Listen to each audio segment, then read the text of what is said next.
All right, everybody, welcome back to another episode. So in this episode, we are going to cover how to fill out a purchase and sale agreement, as well as how to fill out an assignment agreement. Now, before we do, of course, I am going to come and take pictures of this house, and I'll post a couple of pictures real quick.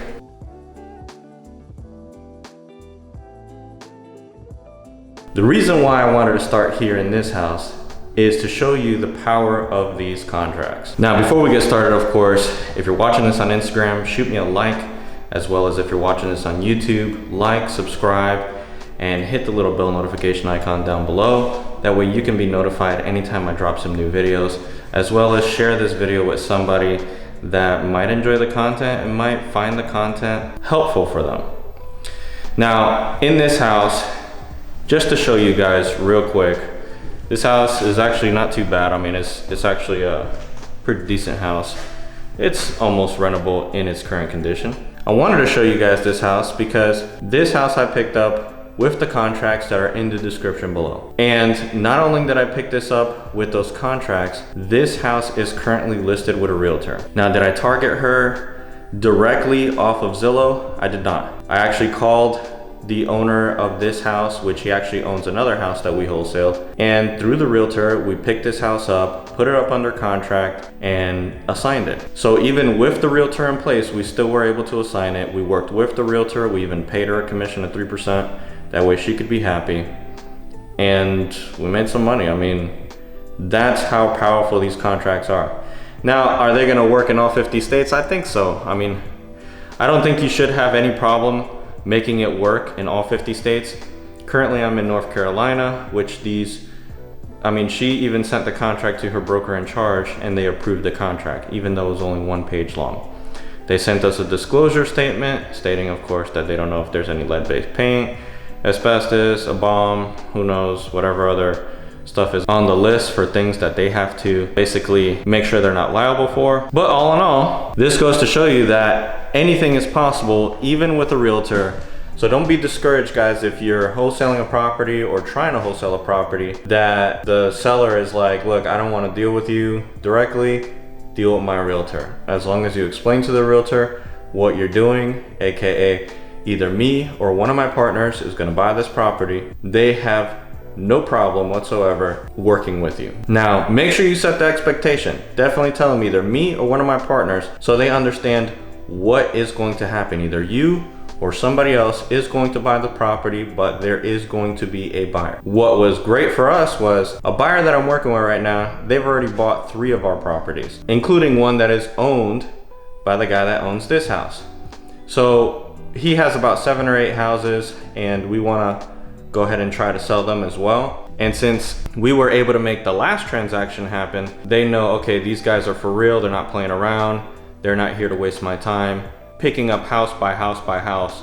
It's a total of 9 houses. We already did 1, so he originally had 10, now he has 9. The ones that he does have though, man, they're not super beat up, but they're great houses to pick them up, wholesale them. Guys are wanting them, especially even though this area is not that great of an area. And the 2 houses next to this house look like crap. But enough with my yapping. Let's go jump back into my office and show you how to fill out these contracts, the purchase and sale agreement and assignment agreement.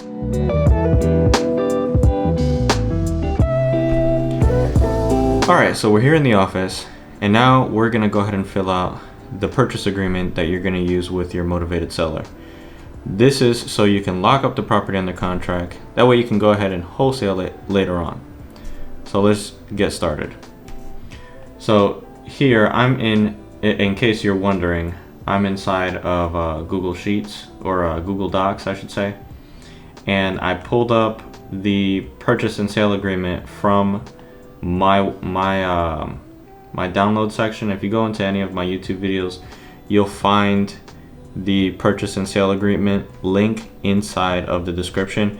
You'll see where it says contracts. I think it's towards the bottom of the description of every single video. So here we got real estate contract of sale. That's the title. Doesn't really mean anything. You really don't want to tell people that they're signing a contract because contract sounds scary, sounds like you need a lawyer and you need to contact Mother Teresa and everybody else that you need to contact in order to get a contract signed. Just leave it as purchase agreement. This is an agreement between two people. That's all a contract really is. It's an agreement. So here we're gonna put our date. Today is 6/17/2020. Now things are gonna kind of move out of whack because I never fill out anything in Google Docs, but this is just to give you an example of where you're gonna fill it out. The seller is going to be your motivated, if I could spell it, motivated seller. And the buyer is going to be whoever you are. What I usually put is my company name, so I'm gonna just make up a company name. I buy houses LLC, and or assigns. Let's get this corrected over here. Now it's important, it's extremely important that you put and or assigns, because this is going to give you the ability to assign this contract. This is, you know, obviously if you don't have an LLC, you can put your name, you know, John buys, you know, John Smith and or assigns, but you got to make sure you put and or assigns. Your address of the property, we're gonna go ahead and put 123 Main Street, Charlotte, North Carolina. I have no idea what the zip code is over there, but whatever. Your agreement price, $20,000. Now, this is a part that some people might, you know, get a little crazy about. $10 will be held as earnest money deposit. I have only had like a handful of people that have really complained about the $10. Now I don't put $10, I just put $500 because I always hold $2,000 EMD with, you know, any buyer. $500, they feel more comfortable. $10, they might complain. If you're first starting out though, I used $10 for the entire year and a half when I first started wholesaling. I changed it to $500 later because of the two people that complained. Only reason why I changed it, you can keep it at $10. I could still put $10 down and nobody's gonna care. All right, so closing will take place at your closing attorney. So we are gonna put closing attorney / title company. Obviously, you're not going to just put this. You're going to put the actual closing attorney or title company. And it says here within 30 days. Now, typically, I'll use a 30-day contract. Sometimes if I know if it's going to be something that's going to be a little harder to move, I might put 60 days. But 30 days is pretty sufficient. And buyer may extend 90. Oh, I don't know why this put in there. May extend closing date if and only if the title company is waiting on any encumbrances or liens. So that means that if there is any title issues automatically built into this, you will extend the contract day for day. So like, let's say if it took 20 days to get the you know, the title work done, those 20 days are added onto the contract onto your 30 days. Property sold as is condition, subject to a 10-day inspection period. If you cannot wholesale this thing in 10 days, you don't have a deal. Guarantee that. Whenever I put anything out there within the first 7 days, it's either somebody hit or somebody didn't, or you'll get feedback. Of course, it all depends on how big your buyer's list is, but if you just hop on, like, you know, Facebook group of real estate investors in your area, you should be able to get good feedback whether it is a deal or it's not. If usually I put 15 to 20 days inspection period, and this is pretty normal. Nobody really cares about it. Buyer also has the right to show and market property to a third-party assignee. This will also give you the ability to assign the contract. Make sure you do not take that out and make sure that is not missed. Then the rest of this is just, you know, random information, warranty deed stating that, you know, we're going to be purchasing this property with a warranty deed, not a quit claim deed. Title work, adjustments, possession of the property will be given after closing. Risk of loss, that means that if the house burns down while it's under contract, it's not your problem, that's the seller. He should contact his insurance company. He should keep insurance on the property, that's what the insurance is for. Stamps and recording. Here it says that transfer taxes and any other closing stuff will be paid by the buyer.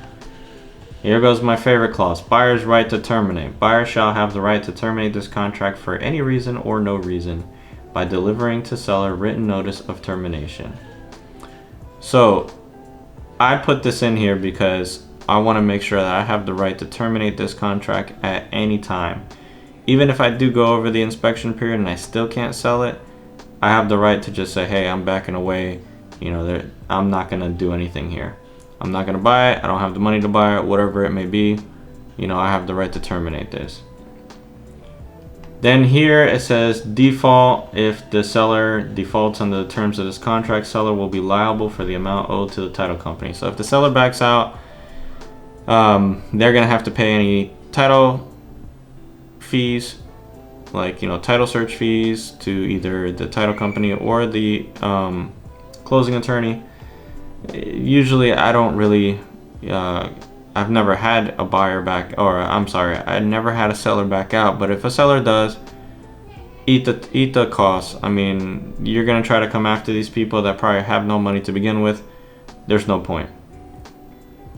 And then here at the bottom, we're gonna have our seller signature right here and date. I also usually have them print their name underneath their signature so that way it's legible. And then buy.